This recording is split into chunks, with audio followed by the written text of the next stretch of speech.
Good afternoon. I'm Lisa Sharkey, and I have got something so exciting for you. Adriana Trigiani has a new book out. It's just dropping, as we call it in the book biz, today. It's Kiss Carlo, and I am in the middle of reading the book.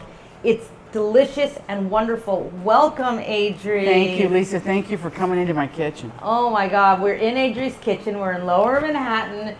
We are filled with books because she's going to be signing them for you guys, her fans. Adri's going on tour. She can't be everywhere to everyone, despite how that might feel. I would have loved it, but you can't get everywhere. So, I mean, the first thing I really want to do is let people know, please submit your questions.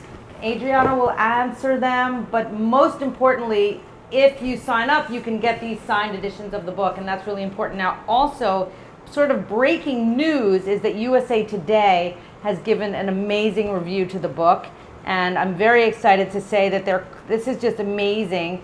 For Adri addicts and newcomers alike, Kiss Carlo is a delightfully retro read.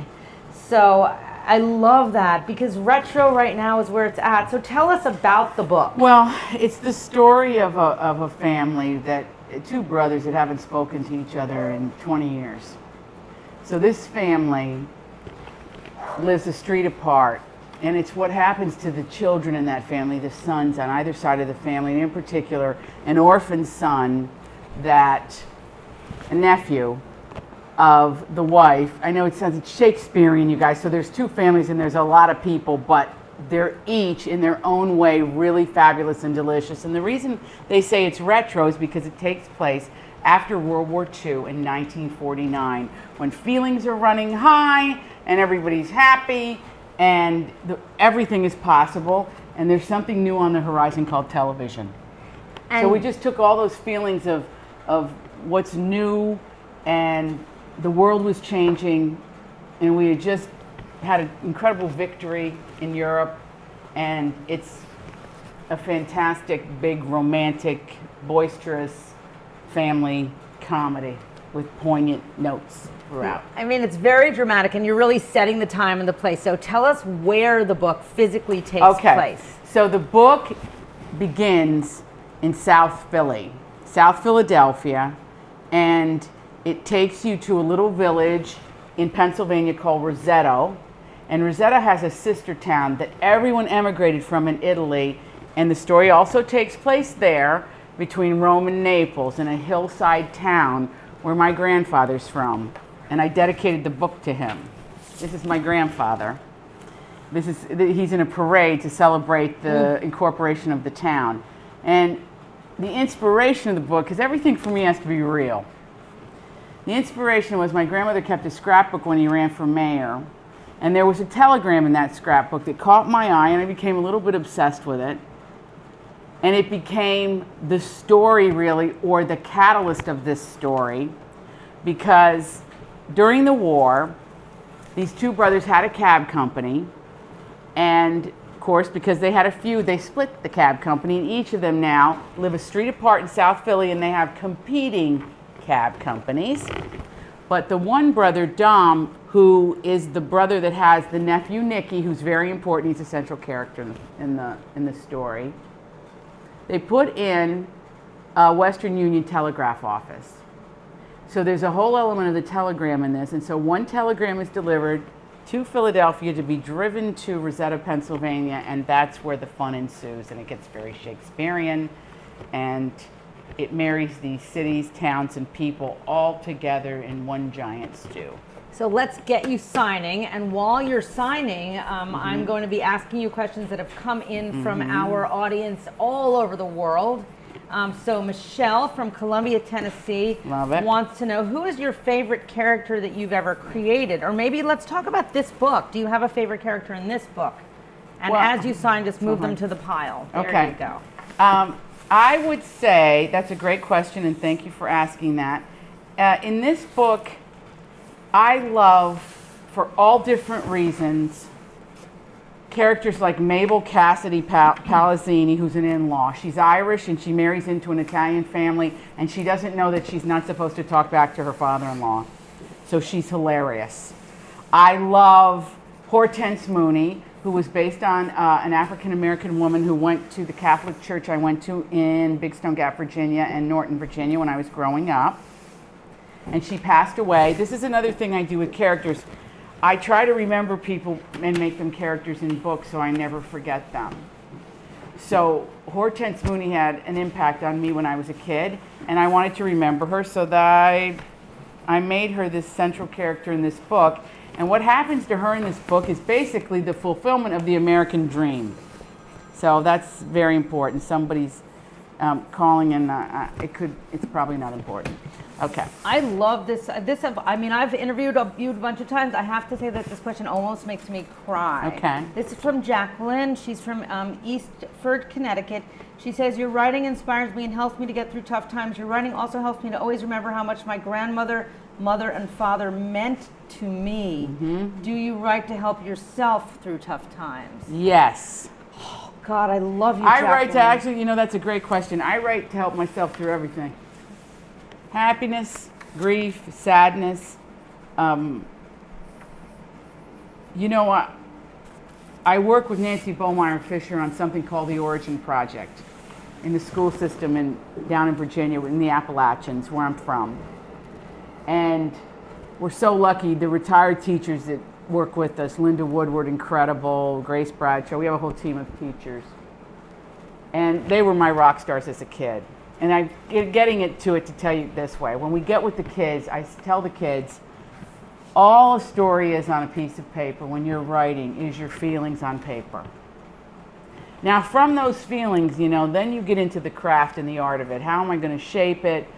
How am I going to tell it better? How am I going to, then it becomes the skillfulness. But in the beginning, from the start, it's your feelings. So I always say this, if you can, always keep a notebook with a beautiful pen just for you and your thoughts. Don't put anything else in there, like don't add up your bills in the corner, and don't put reminders that you got to get a wedding present for somebody. Just make it about you and your thoughts and the things that you're going through. And a year from the date you keep that notebook and you look back on this date, you will be so surprised at where you were and what you were thinking.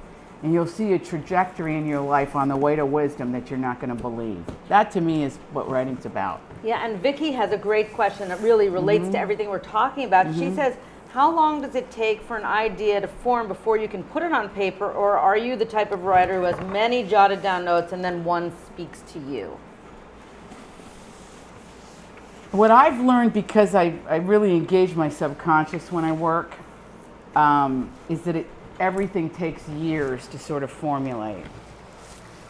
My grandfather, I was crazy about him, and I didn't have him very long in my life, so I always think about him and wonder about him and wonder what it would have been like to have him. So I always asked a lot of questions about him of my grandmother and my great aunts and anybody that knew him. Oddly enough, the hardest people to ask about your grandparents are your parents. Yeah, because they're closed down They're, from the oh my hard God, stuff. they're the hard. You get some stories, you get tidbits, but the second generation too, the people are kind of the worst ones to ask because they have their feelings, and you almost don't want to. If somebody's going to make the movie of your life, it shouldn't be your kid. Let's just put it to you that way. Mine, they just shouldn't, and I mean that not in a literal sense, but your children are wrapped up in you in a way that is not.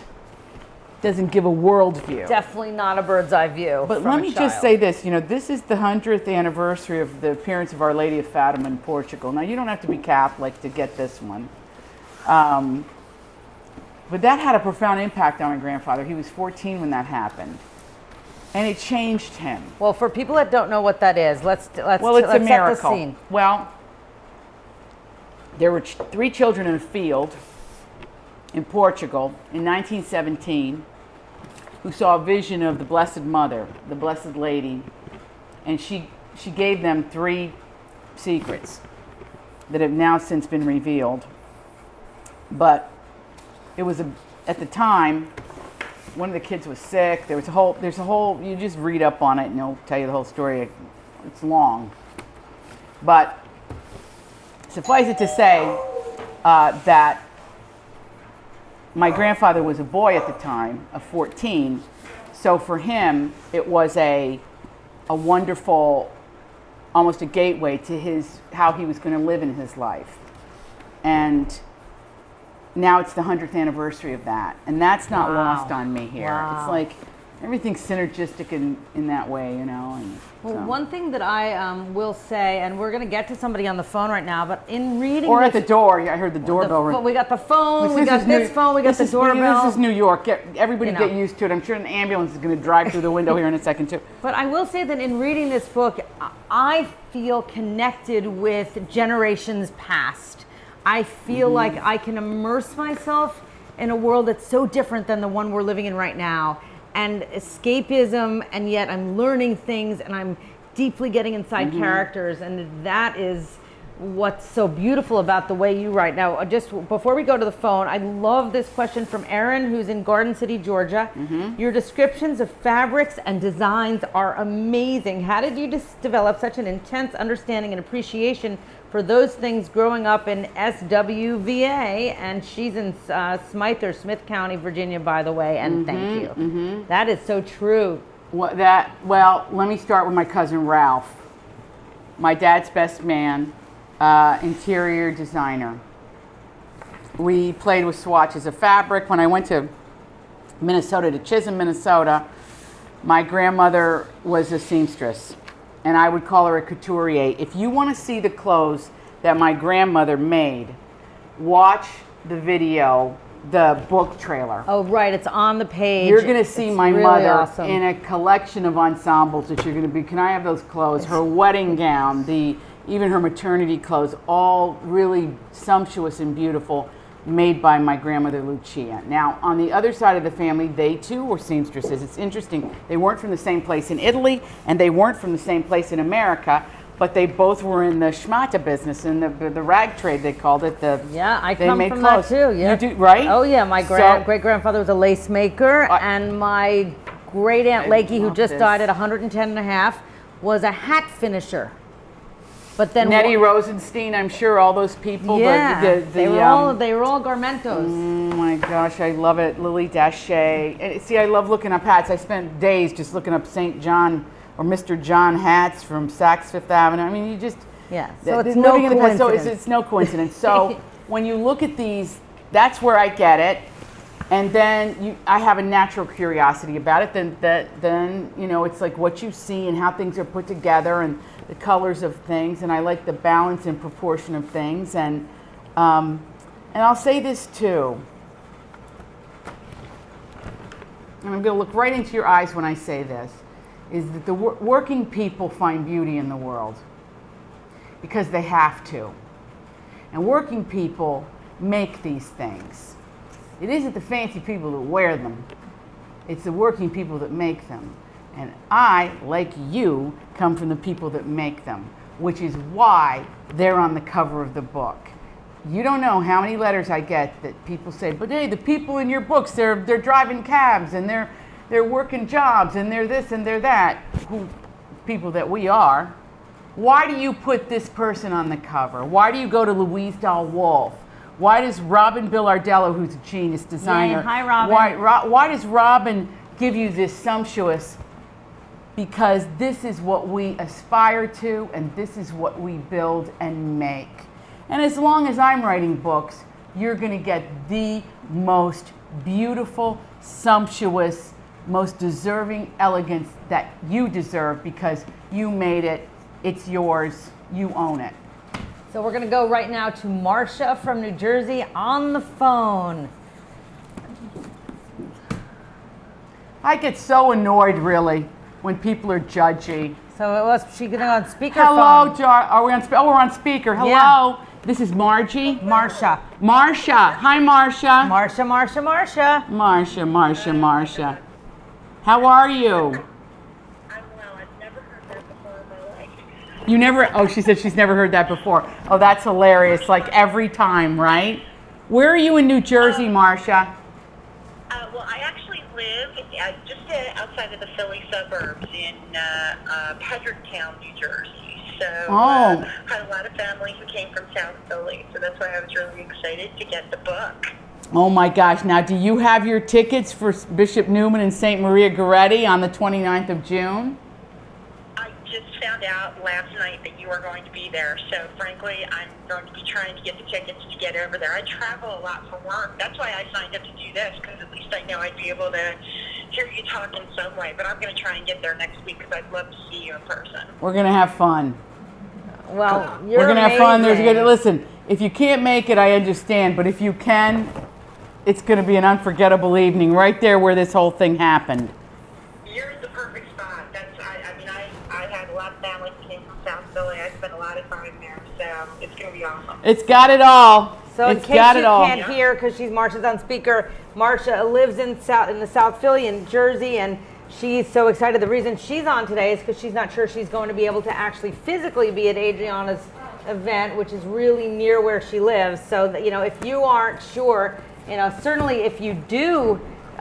If you do get a signed edition today and you end up getting it in the mail, and then you can come to the event anyhow and you can show her that you got the signed edition today. So thank you so much, Marcia. Thank you, Marcia, great for talking coming with here. you. And please tell all your friends and family. I'd love to see them, but I'd love to see you. And if not, I'll come to your house. Well, I got to tell you, I am a confessed Adriana groupie. I love Ooh, groupie. Oh my God, I love you. to the point where I think I've shared this with you before on Facebook, but my little girl's name is Lucia. I love it. Aw. Listen, you couldn't. Her daughter's name is Lucia, like my daughter. The whole reason I named her Lucia is because the whole time I was pregnant, I read all 3 of the Big Stone Gap books and finished reading Lucia, and I actually have a great aunt whose name was Lucia. So that's why we named her Lucia. That makes me so happy. And I named my daughter for my grandmother. It honors me that you named your Lucia for your aunt, but that the book gave you a little kick in the pants to name her for your great aunt. That makes me so happy. And will you stay in touch with me, because I have some things for your Lucia that she needs from when I did the book, okay? I will. I'll send you a message on Facebook. Please But do, Lucia my is beauty.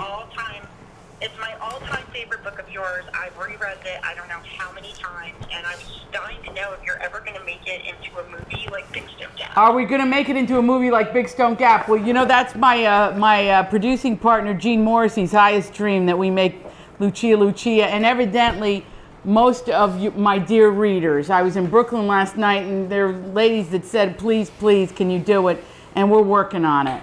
I hope we can, because it would be awesome. It would be inspiring. Yeah, it would be great. Adriana, I'm so happy I got to talk to you. Thank you. Love you, Marcia. Thank you. Bye, Marcia. You know that door. Thank you. Thank you, Marcia. That doorbell was a special guest star that came in. Come over here. Come through the wires and the lights.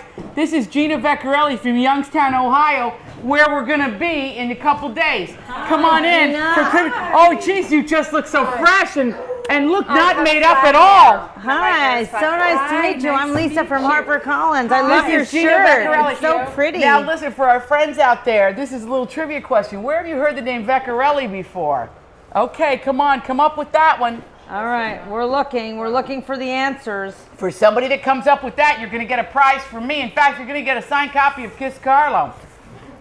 Where have you heard that name Vecchiarelli before? So Gina, since you're here, I wonder if you would like to play the 22 questions in 2 minutes game. Not really. Okay. I don't know if my neurons are firing. Well, you don't have to answer the questions. Adri will. You just have to ask them to her. You can ask them. Okay. Okay, I'm gonna slide over a little bit. Gina, you just You can share the seat share right with there. me. Share the seat Share with right there, me. and I'm going to answer I've the been questions. starving, So how do you guys know each other? Okay, so here's what happened. This is how we met, and this just tells you a little bit about the entire thing, Lisa, about my life. Okay, I was signing books in the park in New York City because they had a book signing in the park. No, 83rd and Broadway. Or 83rd and Broadway. Okay, I have that wrong already. Near I where thought we were live. outside. Oh, was it Okay. Barnes and Noble? Yes. Yes. Okay. 83rd and Broad at the Barnes and Noble. And Gina came up to me, so you could pick up the story from there. So my sister Beth Vecchiarelli, who Beth Vecchiarelli Cooper was a huge fan, a follower, groupie of Adriana, said. About how many had I written at that point? So this was, Lucia was 4 at the time. Okay, so she's now 15, so it was 11 years ago. 11 years ago. So my sister said, and I had dinner reservations, and in New York that is very important, as we know. She said, can you go see Adriana? She's 10 blocks from you. I lived on 94th and Broadway at the time. And she said, you have to go and meet her. I heard she's hilarious. You have to go see her. So my sister, who's living in Youngstown, Ohio. So it's 10 blocks from me. I said, all right. Okay. So I sit in the front row. Your fans were kind enough to say, go and get your book signed first. So at that time, you were giving away a lunch with fans. And I think your publisher was giving Which it away. I love to do. It's fun. And I went Get up to know to each other. Yes. So I go up to get the book signed and said, my sisters and my mother are trying to win a contest to have lunch with you.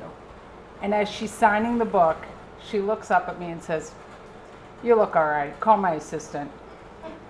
So she gave me the phone number. I called her assistant. We booked lunch. My father came too. Where was lunch? We the went. village. Yes, we went over to. It's called Saint. St. Ambrose? Yes, Lisa. How do you know? I'm a psychic. It was Saint Not really. Ambrose because there's a few saints.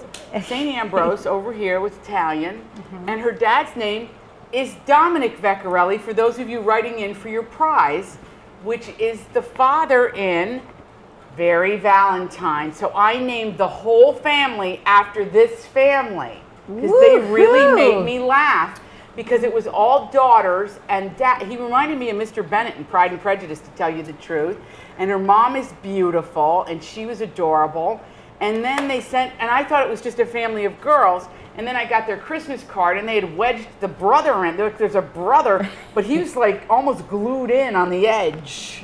Is he hot? Yeah. Like He's handsome, but he's glued in. It's like a he's Sgt. not really Pepper's album. important, if you know what I'm He was saying. kind of photoshopped in. He was photoshopped Oh. because I don't think he shows up for things. Boys don't much, you know. Well, but my whole family comes up. I have, at that time, had a 500 square foot apartment. But you know Italians, we don't stay in hotels.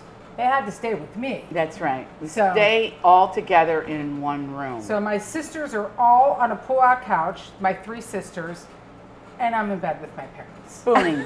Yes. They spooned like Triscuits. oh, I mean, if love you that's guys. not a reason for therapy, I don't know what is. Okay, but that is a little bit of one, which is Yeah. why you made it into the books. Wow. All right, let's do the 22 questions Okay. in 2 minutes, and you are going to fire these questions at Adri. Ready, Okay. set. Who's counting out the 2 minutes? Dre? Andrea Rosen, set your timer. Looking at my glasses. Andrea's setting her timer. Okay, and Don't let make us it know hard, when it's too. set. Sometimes I gotta think. Okay, go. Who inspires you the most? The memories of my grandparents. Talk loud since you don't have a mic. Memories of my grandparents. Where's Not the mic? you. Oh, not Your- me? your Okay, friend. I'm Okay. good. Who would you like to trade places with if you could? The President of the United States. Who makes you laugh the most? My daughter. Who is the most unexpected person in your phone? The most unexpected person in my phone. The veterinarian. Who is the last person you called or texted? Oh, Kate Desmond at HarperCollins. Okay. Her publicist. Who is one fictional character you'd love to date? Mr. Darcy. Or Mr. Rochester, but only date him, never marry him. Mr. Rochester, what if the house burned down and he's walking around blind? I didn't need that, but I liked him in the beginning. Mean and on a horse, and you have to soak his foot. I liked him, Mr. Rochester. Go ahead. What is your dream car? A taxi in the rain. Me too. I love that. I was in that yesterday A on my way to taxi in the- Brooklyn. that was For a you. downpour. Oh yeah. What is the last book you read?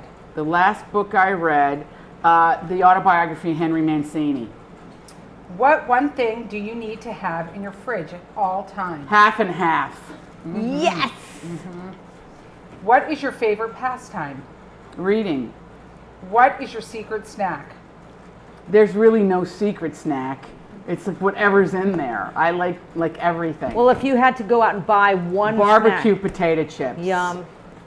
Whatever doesn't give you low blood sugar. Whatever doesn't give me low blood sugar. Yeah. What is the last gift you gave or received? The last gift I received was last night, which was for my daughter, which was from Lisa Lombardi, and it was a choker necklace, and she was the woman that gave birth to her son when I was in the other room giving birth to my daughter, screaming. What item would you love to get your hands on if it went up for auction? Oh my gosh, there's so many. I wanted a pair of chairs from Nancy Reagan's house, but I go to all of them. With my sister, always brings me because the Wall Street Journal has these things where you go. But I would like Ethel Merman, a pair of her chairs. Ethel Merman had these chairs in a, and they were at, when I worked for Jim Henson, they were in the workshop, at Jim Henson's workshop, and I'm sorry I didn't beg them. Say, please give me those chairs, Ethel Merman's chairs. My first ever Broadway show, Kindergarten, Annie Get Your Gun, Ethel Merman. With Ethel Merman? Yes. Her autobiography, I read right before Henry Mancini. It's the most hilarious thing because she was married to Ernest Borgnine. It says, marriage to Ernest Borgnine, the page is bare, and you just, there's nothing. And you just turn the page. Okay, go ahead. And you laugh. What is your first memory? My first memory, I'm 2, now this is serious. I was in a parade, I'm tiny. 2, I'm gonna be 3 in the fall, but I'm 2, it's August, and I'm in a parade that my grandfather's in this picture. He's in this picture, and I remember being in that parade and the outfit, and it was hot. And they found pictures of it, and the memory matches that moment. What so was I the have parade? very, very early memories. It was the incorporation of the town of Rochester. My grandmother was in it. Everybody was in costumes. Wow. And that's when I got hooked on show business. I thought, show business. That was my first thought. Yeah. Okay. What was your favorite movie as a kid? My favorite movie as a kid was Willy Wonka and the Chocolate Factory with Willy Wonka with Gene Wilder. Wow. Who I'm in love with even to this day. Go see it on Broadway. It's amazing. Yeah, I have tickets. Yes, I'm gonna go. Amazing. I promise. Oh, good to know. What was the last movie you saw in theaters? That's bad. Well, it had to be Hidden Figures. So But that's good. too far ago, but it was great. So good. Donna Gelati produced it. It was great. What is the one skill you wish you had? Oh, to speak every foreign language, every single one. If I would love to be able to just go to any country and speak the language. Okay. Do you have any hidden talents? Yes, I can baton twirl, and That's amazing. I can sing. Can you sing right now? No, I can't do it like that, but yeah, I can sing. I used to sing with my brother, who can really sing. Okay. I know, it's a little shocking. Not But really. the baton twirling is one of my most therapeutic things. I love to baton twirl. I'm not trained, but I love it. It's not a skill you use later in life, but it's good. It's good. Better than smoking. It's better than smoking. Yeah. Where do you see yourself in 10 years? I hope I'm alive. I hope we all are. Yes. Where do you want to go that you've never been?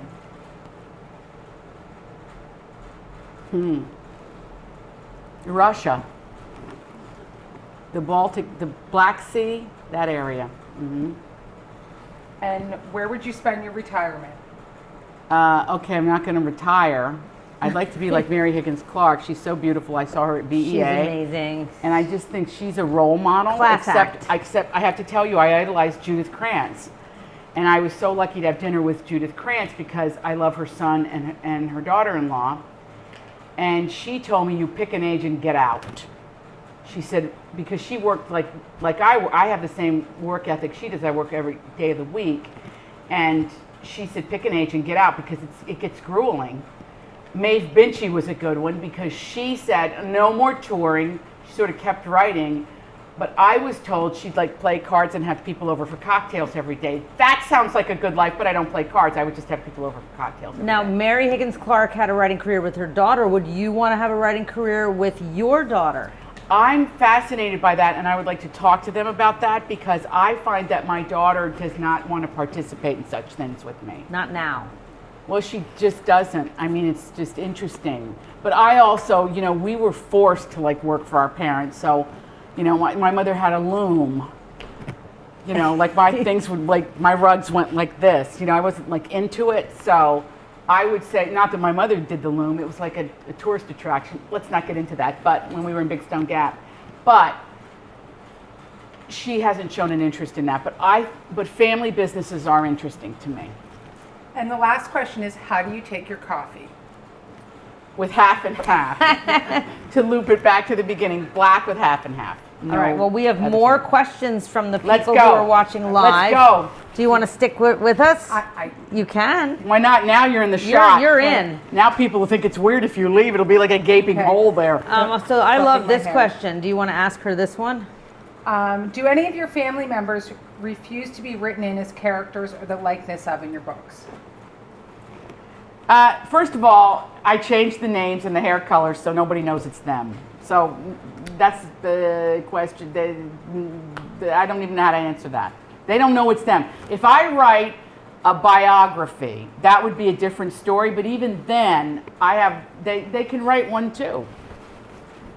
But I'm writing fiction, so it's not them. It's amalgams of people. Well, have you ever had a situation where you have... Where somebody said, don't write me like that? Or you did write a character and they said, hey, was that me? No, I have not had that. I really haven't. Somebody wants to know, how did you get your start as a writer? Oh, that's a good one. I started out, I moved to New York as a playwright. And it soon became obvious, and this is really important, because if we always think, and you're probably right, you know, that there's certain careers where there's certain things you have to do to get into them. Certain school you have to attend, certain people you have to know. Maybe that could be true. But I certainly defy all those rules, and most of the people I know defy those rules. It's the false narrative of having to fit into a box when actually not fitting into the box is the better way in. It's probably the better way in. So I don't really fit in a box. You don't fit in, none of us fit in boxes. No. So I would say I moved here to be a dramatist, and I'm still a dramatist because these books are very alive to me. You can read them aloud. They feel like stories that are like plays. They're living things. So I came here to do that, and it soon became apparent to me. And I was in a comedy troupe called the Outcasts All Girls, and that really informed me. That I wrote it, I was in it, I was working, and it helped me to be in front of people and perform the material. I had to know how to do it in order to direct actors eventually, so that was helpful.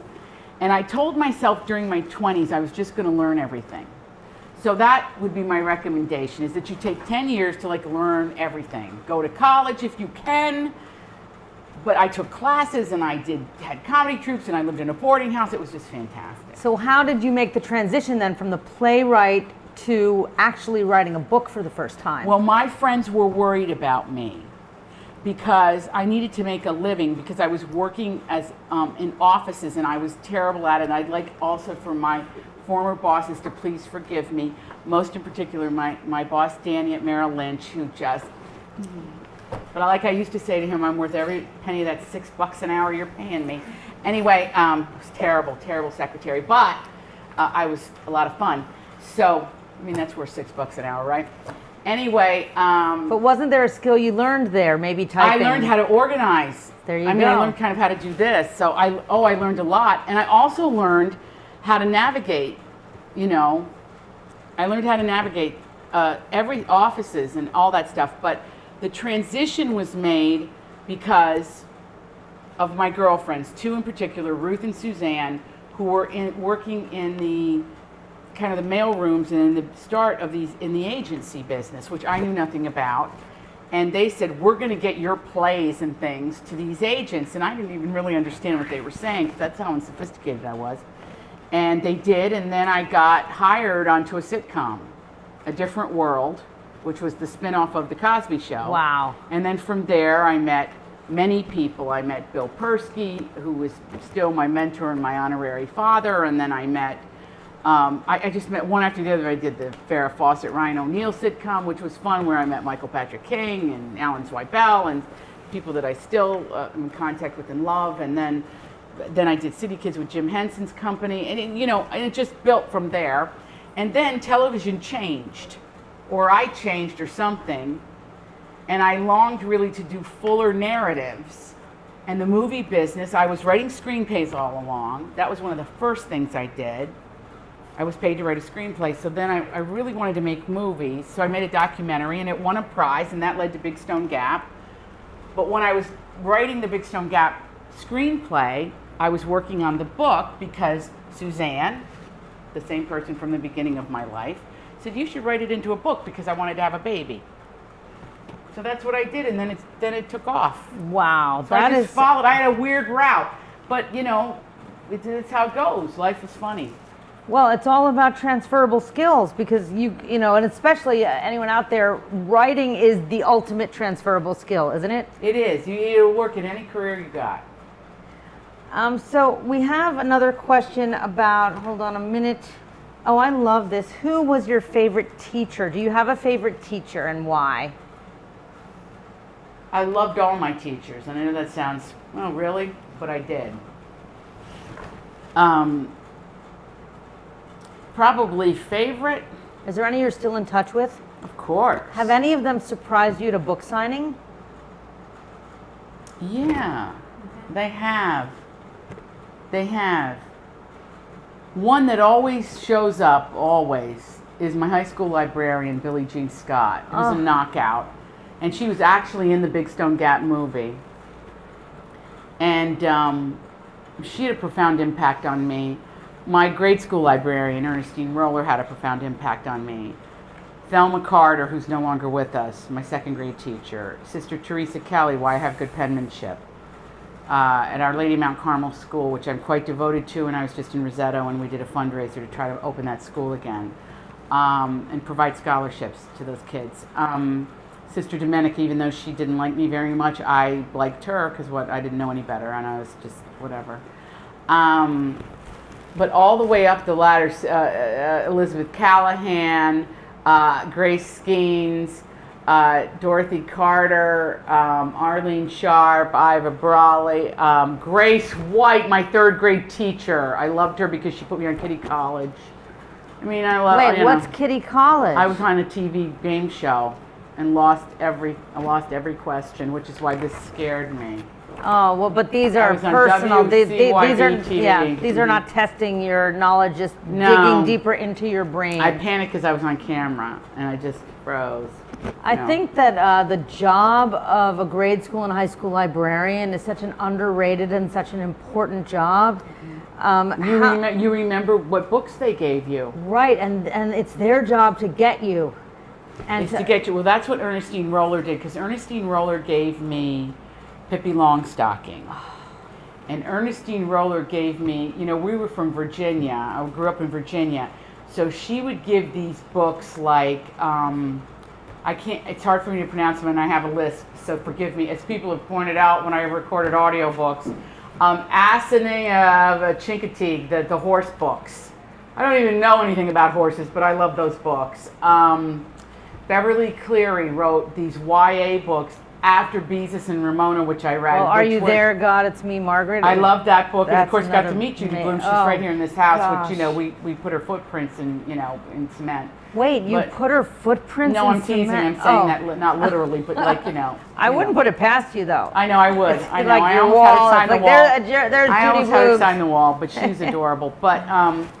But Beverly Cleary wrote two books, one called 15 and one called The Luckiest Girl, which were written in the 50s. And they went out of circulation, but of course not in Big Stone Gap. They just kept them in the library. They never put anything out of circulation. If you go to the Slemp Library in Big Stone Gap, Virginia, you'll see my name written in there from the 70s. Wow. That's unbelievable. All right, and we don't have much time left. Why? We love this. This is, I don't want to leave you. It's so much fun. Somebody says, Patricia from Monetta, Virginia, I loved your guest spot on Kathy Lee and Hoda. Is there a chance these characters will return like the Big Stone Gap? I know people ask you that all the time. I never know, but I would like to see what happens to these folks. Because you sort of go out on a high here with these people. Are you the kind of writer who you're walking down the street one day and you have that aha moment and you're like, oh my God, this is what's going to happen? And then do you write it down right away so that you remember when you get back to writing? Sometimes I do, but usually it's about a piece of business or behavior. It's usually not like anything too big, because that to me comes from craft, or I have to sleep. to get those. But it'll be there might be something or something I hear someone say. You know, like I once heard two women having lunch over here, and they were talking about a movie star, and he's kind of a burly movie star, and the woman said, I like him. He's dangerous. He looks like he smells like cigarettes, gin, and garlic. And I wrote that down on a napkin, and it was in my purse for like 10 years. That made me laugh. And then Did it end up in a book? No. And then Please there was put that in a book. Then there was Please. another one that I loved more than anything, which was on an airplane, and it was two ladies of a certain age, and they were sitting in front of me, and I was alone in two seats behind them, and I just eavesdropped the whole time. You just don't want me near you. I listen to everything people say. And I heard one woman say to the other, she goes, I'm going to get me, because I was flying back home, I'm going to get me, my husband, some of that Viagra. So the other girl says, lady of a certain age, says to her, honey, it's not Viagra, it's Viagra. She said, not at my house, honey, it's Viagra, because I got to nag him for some attention. So I wrote that down too, like on the back of a bill, and I had that there forever. But see, now I just tell you that now, so that probably will never be in a book, but it made me laugh, Viagra. So whenever there's a commercial, I just start laughing. I go, Viagra. Viagra. So speaking of Viagra, what is your philosophy in life? Right now? Yeah. Oh, it's changed lately. Well, how has it changed? What is it currently? Well, I mean, I just think, I got to tell you. Am I looking right in there? Something's happened where manners are just they're suddenly have taken a powder. People say things to each other now that I'm appalled. There is no filter. There is a national and perhaps international, because I don't know because I haven't been abroad, but in a little bit, but where people just say things. If they're annoyed, they just say it. And there's name calling going on out there and screaming and yelling, and I just think it wasn't always that way, and I would like us to just take a deep breath now and just return to civility a little bit. Oh, well, I think reading Return to a Civility, book, I believe that's a title by Amor Tolls, who is my dear friend. Okay. So I just want to remind people that even though this is going to be ending, Adri, follow her Facebook page. We have some very exciting content that's going to be coming out, and you can continue to order signed copies of this book. And this is a return to civility in this book, because if you put your phone down and put down your iPad and you just get on the beach and put up the umbrella and you put on your sunglasses and you read this book, you will feel like you have a new lease on life, a new philosophy on life, because this book is delicious, delightful, deep, and relevant, and the writing is laugh out loud great. When I'm reading it, I'm thinking, how did she come up with these sentences? It takes a lot. You're at it for a very long time, but it's the characters. If they're real and I'm in the world with them, they do the talking and they do the work. But then, then you got to really work hard at it. And it's like anything else, And you are going on tour, right? So I'm going all over the place. Yeah, so it's on the Facebook page. Yeah, where's your next stop? You have something tonight? Yes, I'm going to Manhasset, Long Island tonight, and then I'm going to Ohio. That's right, Ohio. I'll be in Cleveland. I'm saying that because I'm being in Cleveland twice. I'm coming to see Ron Block there at the library. Then I'm going to be with Mary Ellen outside of Cleveland at the Shoreby Club. Then I'm going to Youngstown, Ohio. Is your whole family coming? They'll be there at Our Lady of Mount Carmel. Yep. The Lake Club, Chris and Ed Moransky rolling out the red carpet, and I'm sure they're going to have the cannolis. There's going to be cannolis. And then I'm going to be in Charlottesville, Virginia at the Boar's Head Inn. I'm going to be talking about the Origin Project there. Then I come back to New York, and then I'm going to be at the, let's see how long I can remember the tour. I'm going to be I'm going to go down the Jersey Shore. Oh, that'll be fun. I'm going to be at the, why is it flying out of my head? The Exact Library. Silver, oh my gosh. You know, it's my favorite library. There's a stage in it. It'll come to me. Somebody will look it up on Facebook. It's sold out. Oh, Rhode Island? no. It's on the Jersey Shore. Look on the All Meet right. Adriana page. South Jersey. What, honey? You found it? Good. My husband just flashed into the room and showed me that he found my makeup. You see, this is the most important thing that goes on in this house. Your lipstick. Anyway, well, People no, ask about that all the time. I know. People ask about the lipstick. You know, we're working on a lipstick because we have to have a Kiss Carlo lipstick. So I call them the sisters Rosenzweig up in, no, that's not true. That's a play. But we're working on lipstick with Jen and Robin and the girls. Okay, I'm going to be down in Jersey. Then I'm going to go to East Lansing, Michigan. I'm going to be in Philadelphia, South Philly. I'm going to be, where else? I can't remember now. But should I look? Is it on the thing? All right. I mean, a lot okay. of fans But on I'm going to- Facebook are praying for a Nashville visit. Are you going Nashville to visit. Parnassus or anything like that? I love Parnassus, and I always do the library, but Parnassus, no matter what, provides the books. I love Parnassus. That's That beautiful Ann book- Patchett's That's Ann Patchett's bookstore. bookstore, the great Ann Patchett. Yeah, I got to go down there. We'll either go now or we'll go in a few months for the paperback. Yes. We go everywhere. Hang on there, eventually. Tennesseans. We'll be there with bells on. All right. Well, once again, this has been an absolute pleasure. I love that it got to be a Well, trio, well, you a know what Thank you for threesome. welcoming me. When that Of doorbell course. rang, we didn't know if it was a UPS truck or you. Well, you know what Italians do. We don't ask, we just drop in. We don't ask for forgiveness. We don't ask for we don't ask for permission. We asked for forgiveness. We ask for forgiveness. Right. And we don't ask if we can come over. We We just just show show up, and there's always something frozen in there. I swear I can serve her. Whole So on team. behalf of HarperCollins, we are so thankful that all of you showed up today. Please share this with all of your friends, and just look out for Adri and get a copy of this book. It's also an ebook. It's also an audiobook. Many versions of this book. Eduardo Ballerini recorded the audiobook, and he's about the best. He Yeah. is the best there is. You're going to love it. All right. Thanks so much, guys. Have a great Thank day. you. Thank you for coming over.